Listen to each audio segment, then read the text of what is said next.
Under the name of Plaid, Andy Turner and Ed Handley have been producing the finest pearls of electronica since 1991. Originally coming from the breakdance and electro scene, it was early on that they discovered their soft spot for the sound of Detroit and worked at developing their very own definition of techno. The numerous singles and albums that thus came into being were largely released by Warp Records. As a result of the fairly high standards they set themselves, a few years would tend to pass between albums. Meanwhile, however, they haven't been idling away their time and have instead been contributing to a variety of film soundtracks. Time all the more to accompany them in London during a proper round of field recording in order to find out more about their music and their views on electronic music.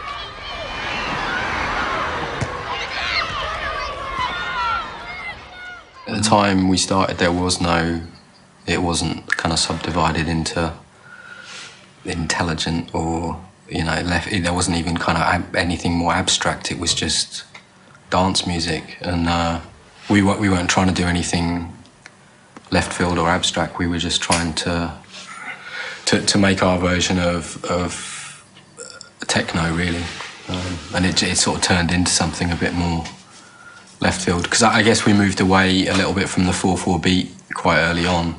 We weren't using a sort of 4/4 beat, but then a lot of Detroit and electro was never used 4/4s really. It was really Chicago house that was using the 4/4 more. Detroit, sort of the background of Detroit is much more electro influence, really.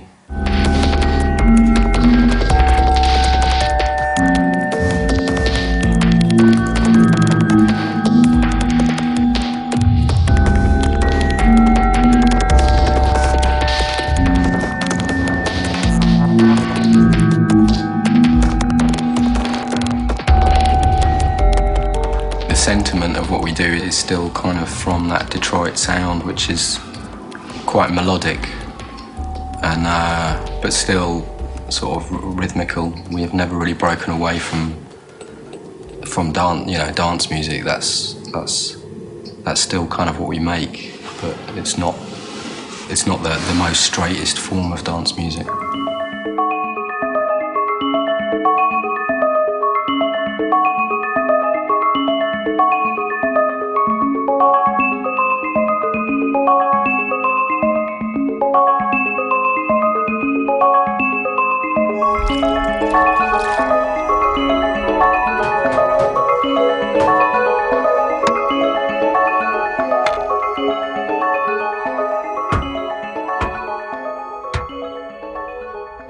With music production, for us, it seems to be taking longer and longer, and I don't know whether that's because we're becoming more inept or because our sort of standards are going up, or we're trying not to repeat ourselves too much.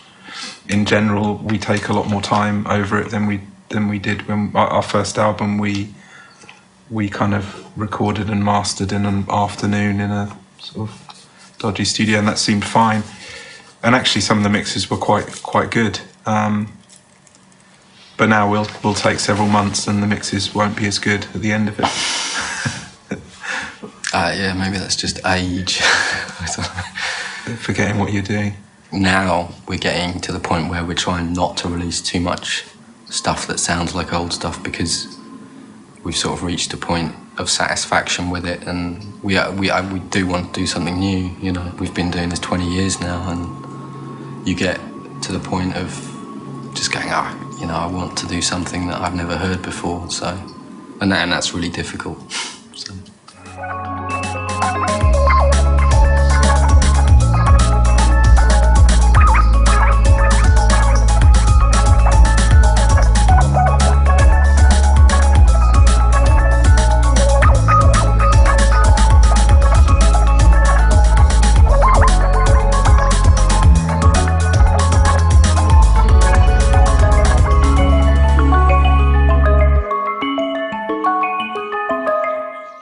When we perform, it's a computer-based thing, and it's fairly dull to look at. So we like to have a video show when we perform, and we've worked with various people, mostly Bob Jarrock, who we put the DVD together with Greedy Baby, but also some other people.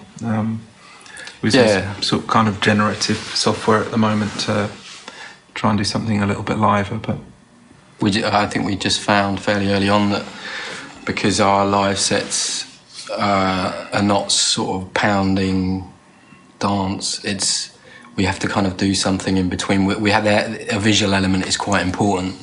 You know, I think if you're playing something that's really quite severe and dancey, then it's not so important because people just dance then, and especially if it's sort of repetitive and trancey, it's almost less important. But because ours are kind of is quite up and down, our set, we sort of need something visual to happen because we're not, you know, you can't really see what we're doing. And early on, we sort of had this sort of philosophy of which everyone did, which just music, no video, no faces at all, no personalities. But after a while, you know, people got bored of that. You know, it's not that exciting to see someone with a laptop on stage and there's nothing else, unless, you know, you've never heard that kind of music before. But electronic music's so established now, and so people know all the sounds. You know, it's quite hard to surprise people sonically now, whereas 10 years ago, you know, or 15 years ago, there were loads of sounds you were hearing for the first time and loads of kind of things that were just sonically exciting. Now it's almost like you have to do a little bit more just to generate the excitement.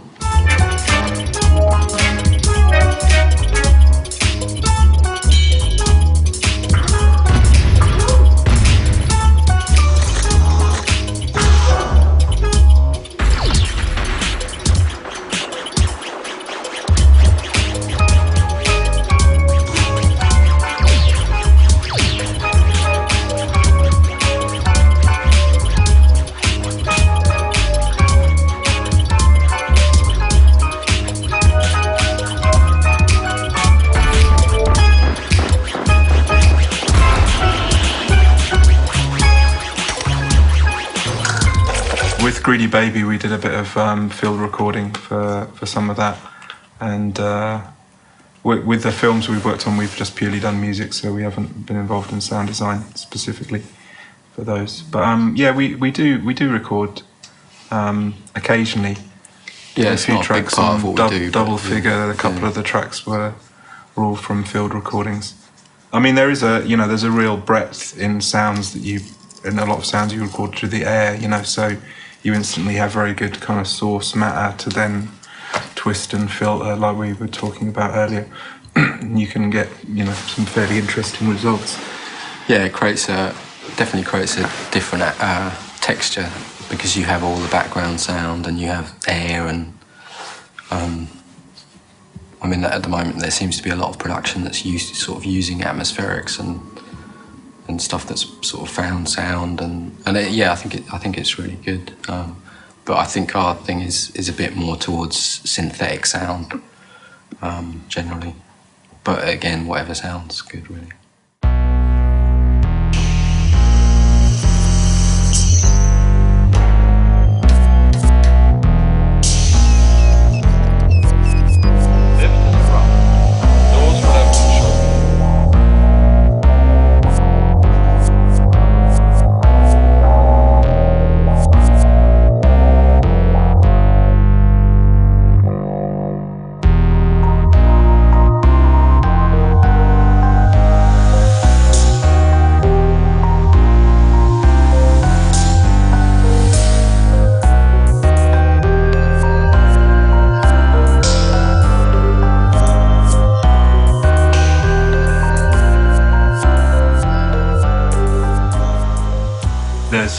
There's a real drive always for something new, even to the extent of kind of new genres. Twice a year there has to be like 2 new genres, and I don't know whether that's a little bit part and parcel of the sort of industry and magazines to a certain extent, and keeping readers in. But I think there's still really good electronic music, and people may decide which genre they put it into, but I mean, if the song is kind of well written and it's moving, then it doesn't really matter if it's, people still write stuff with guitars and it seems fairly acceptable, and they're a lot older than any electronic sound.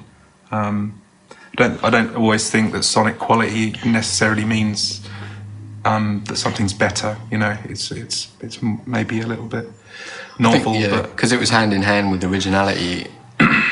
Electronic music was about the new, something new, and the sort of future sound, and it's hard to sustain that because at some point it's no longer to be new, it's going to be old, and now it's old, really, you know. But then, you know, even with sonic craft work, you could say at some point, you almost, well, after craft work, you could say electronic music was dead. And then it was reinvented, and there was new ways of synthesizing sound. It's so, I mean, it tracks technology, electronic music. If there's no technological innovation, then it kind of dies, really, because there's no new way of generating sound. And I think now there are some interesting things happening with technology. A lot of people making their own hardware and software, and, you know, there's new ways of interfacing with computers, and so I think there's still a lot of course, there's still a lot of innovation that will happen. It's just no one really knows what it is at the moment.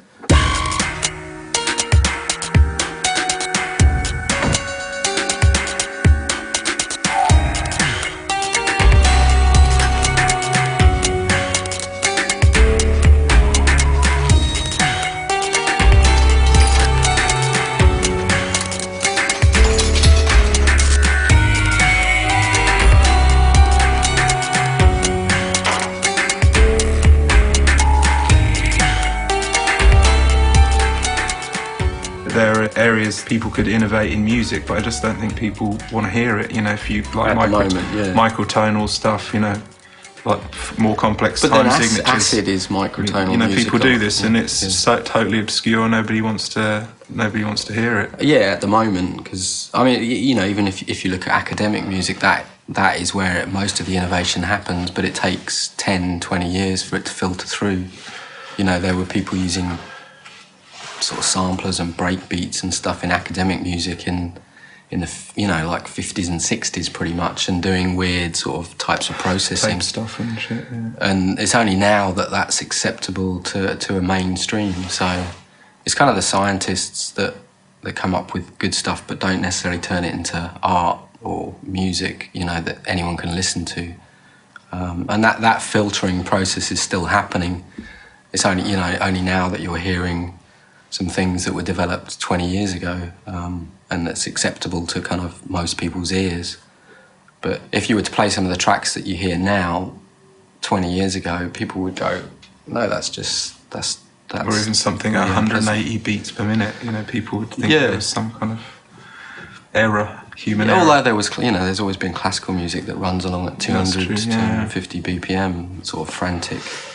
So I mean, with electronic music, it's exactly what happened with rock and jazz, where you have a kind of, it becomes very, very complicated, and there's a sort of battle of musicianship where people try and create complexity and something musically kind of really difficult, and then everyone kind of goes, shit, it's just got too complicated. And it doesn't sound good anymore. Damn. But that's, you know, that's a good thing, and that's part of the process. And I think after that point, you get to a good point where there's just, everyone relaxes and it's just music, and that's all it is. Whether it's been made with electronics or not, it's just music.